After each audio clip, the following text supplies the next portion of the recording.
Welcome back to Antics Garage. We got a quick little one for you. Car was still here. Customer's like, hey, it hasn't gone to dyno yet. You still got a little bit of time. Can we add something? So you know what? We are gonna add something. Right here, factory calipers. Can't really see them. They don't really pop. This car pops. It's got its look to it.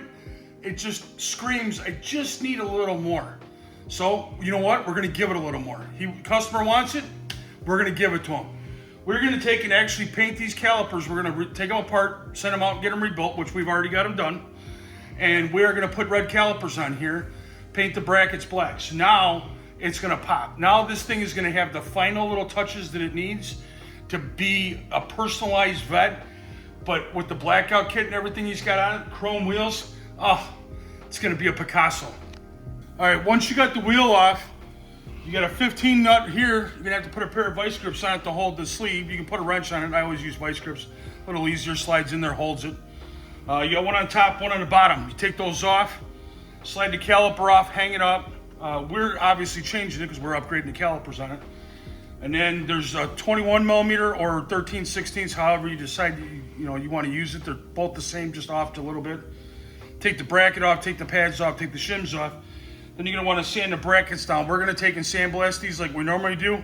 Sandblast them, put a coat of primer on them, dust them a couple coats of black. So when you see these, the brackets will be black, the calipers will be red, and the letters will be like a chrome, like aluminum look. And that way the letters pop on the thing. Now, just a little information. C5 runs small letters. C6 runs the bigger letters. A lot of guys like to take the C5s and put C6 calipers on. You can swap C5, C6. Difference on the Z06 is the rear calipers run a bigger piston in the back than the front. So that's the only variance between the two calipers. All right, now, when we last left off, we were taking everything apart. Now you can see we got the new cross-drilled slotted rotors on there. The brackets are painted black now. They're not that grungy look like they were before. Fresh pads on it, fresh anti-rattle clips for the pads. I always put a little grease on there, helps them slide for the time being. That'll eventually wear off, through environmental and everything else like that. We got our calipers, obviously they're all painted, ready to go back on.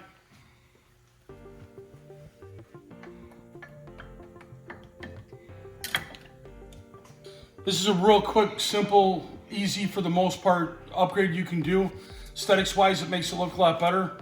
When you do the calipers and take them off, you're probably questioning, okay, well, I'm taking the brake hose off. What do I do? Well, you got two options. Either if you're fast enough and skilled enough, you can take the banjo bolt off the back, obviously change the two copper washers, and then put it on the new caliper. A lot of us guys over the years of doing it, they make tools that pinch the brake line just a little bit. You don't got to go super hard with it, just enough to stop the flow. Or even if you have it at home, valve stem. An old valve stem out of a tire that's laying around, probably shitting on the garage floor. You can take that and put that in the banjo bolt opening, and that'll also stop if you have to go for an extended period of time.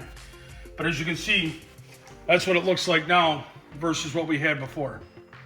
Nice shiny black bracket, red caliper, aluminized letters. Now we just got to do the other three wheels. Obviously the same, rears are single piston versus dual piston up front. Bleed it, get the tires back on it. We'll be back on the road.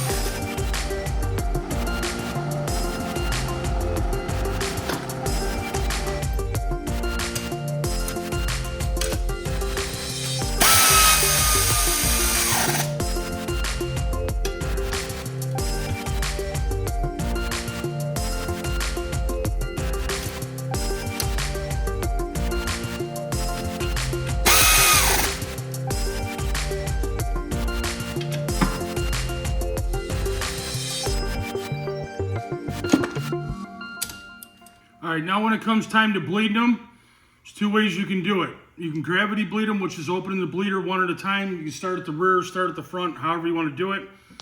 Open the brake fluid cap on the reservoir, put it over here on the side, top off the fluid, let it gravity bleed. Me personally, I like to do it two ways. I like to take a vacuum pump to it, hook it up to shop air and draw the air through it, try to get as much of the air out of the caliper as I can. A little faster, but if you're at home, you can do the gravity bleed method, it works. Then get a friend to jump in the car, slowly push the pedal 3 times, make sure the bleeder's closed, all 4 are tight, and then have a friend of yours, somebody you can find to jump in the car, pump it up 3 times real slow, and then hold pressure on it, and then you open up the bleeder, bleed it that way. I don't like to get the calipers messy after they're painted and everything's done to them, so I'll put a little piece of vacuum hose or something on them to redirect where that fluid goes, so that way it doesn't get everywhere and make a big mess.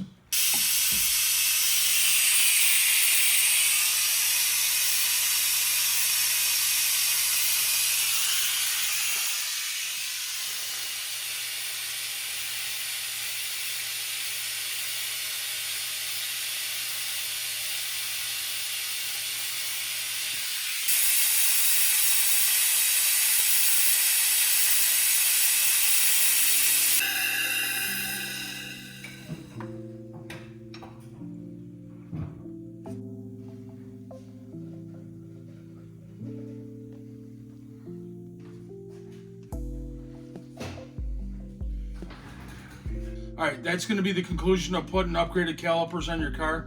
I call it upgraded because obviously they're painted, they look better, it pops. The wheels he's got in the car absolutely helps it too.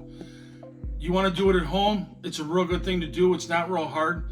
We didn't get into rebuilding the calipers. When we take the calipers apart, we take the pistons out, the square seals come out, the dust boots come out, we get all new stuff. I sit here and rebuild it all back together again. If you're going to do that after you're done, one of the things that we didn't film, make sure you check it. You have the person you got in the car keeping pressure on the brakes. Keep pressure on it and go around checking it. Make sure you got no leaks. Make sure everything's good.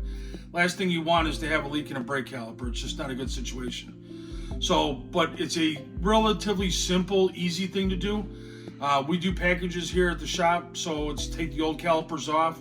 We've already got new ones rebuilt and ready to go back on, so it's just a swap out. Then it's just a matter of picking the rotors and pads you want. You want a more of a performance aspect? Grab, a performance pad. He's going for aesthetics and wants to play and have fun with his car, so that's why he went with the drilled and slotted.